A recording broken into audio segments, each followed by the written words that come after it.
Yep. Good afternoon. My name is Peter Hogeveen. I'm a Senior Manager of Marketing and Communication for Alfa Romeo of North America.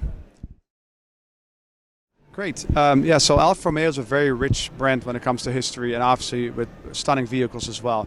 We've been around. On June 24th, we celebrated our 150th year anniversary as a brand.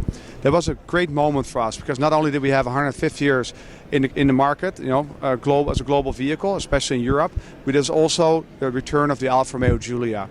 The Alfa Romeo Giulia, as we have here in our display today, behind me we got the beautiful blue one, is the Quadrifoglio version, which also is a very special version to us as well. So it's the return of the sports sedan, but the Quadrifoglio means a lot to Alfa Romeo as well, because not many people are aware why we use our lucky clover on our vehicle.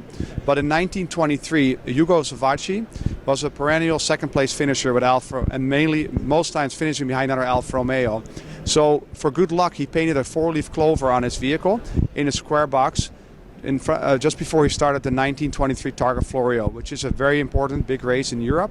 He ended up winning the race, so from that moment on, that was his lucky clover.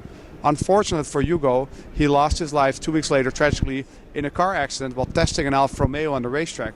But he had no time to paint his 4-leaf clover on the vehicle, so from that moment forward it became a symbol for Alfa Romeo.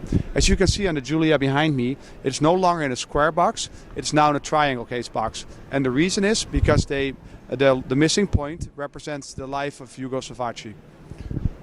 Okay. Now tell me about the cross brands with all these iconic Italian brands you guys have on display here at the LA Auto Show.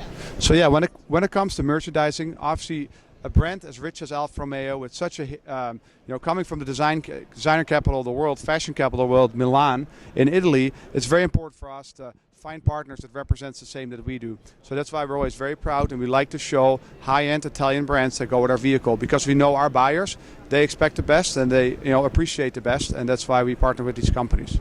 Now coming back to the U.S., you guys are slowly rolling out your new brand models that you have in Europe and that you're bringing them to us.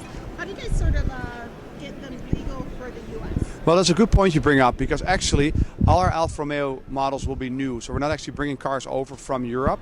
So today we have the 4C Coupe and the 4C Spider, which is a vehicle that is obviously sold in Europe and in North America.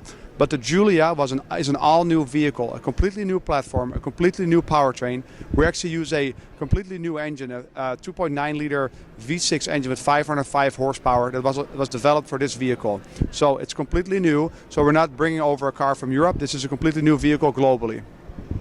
Now, you guys had to start all over again with your own dealers. I know you have one downtown LA. Are you guys across the U.S. now? Yeah, so we have currently we have 130 dealers in the United States. And continuously we keep on growing, obviously, to be more competitive.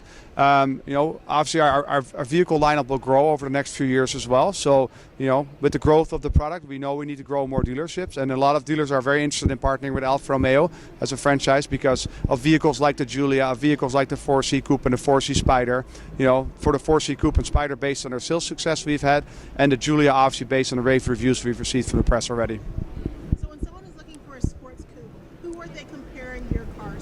So if you look at the 4C is kind of in its own little world because it's a carbon fiber monocoque, which you only see in cars, in excess of $200,000, $300,000. I'm talking McLarens, I'm talking very expensive Lamborghinis.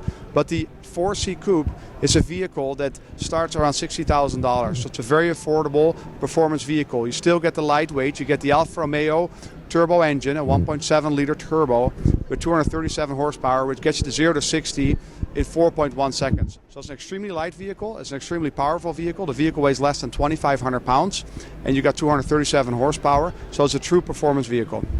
As you introduce the brand to the American audience, because it hasn't been here since the 70s, I think, or the 60s? The 90s, yeah. The 90s? Yeah. Oh, was here that long ago? Sorry. No problem.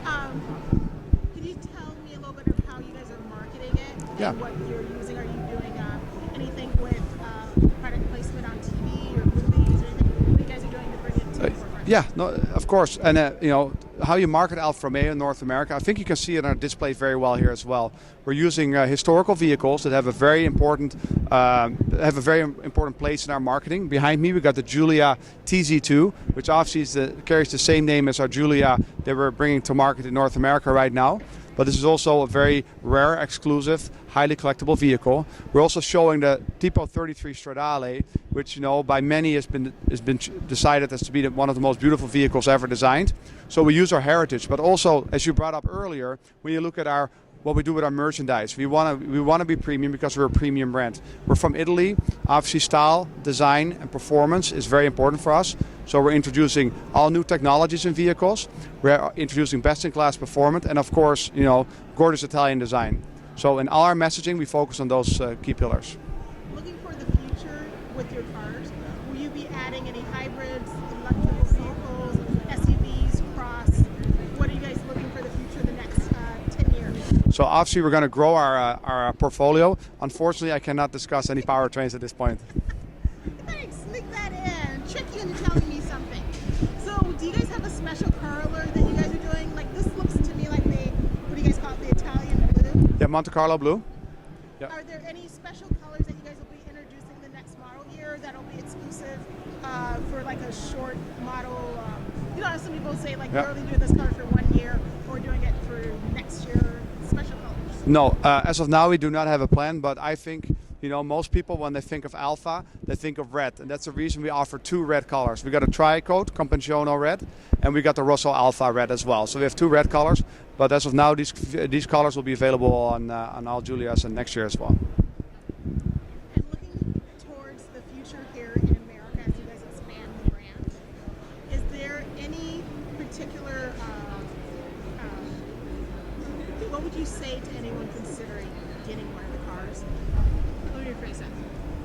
If you were saying to someone, you should get our car because, you'd say like, you should get our cars because you value, like riding, whatever. I'm so sorry. No problem. So, people looking, obviously the Giulia's positions in the premium D sedan segment. It's a premium mid-size sedan segment.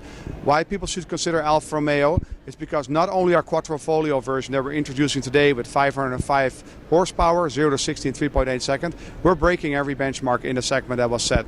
So all our other trim levels we will introduce. We will also offer best-in-class fuel economy, best-in-class performance, and in true Alfa style, best-in-class power-to-weight ratios as well.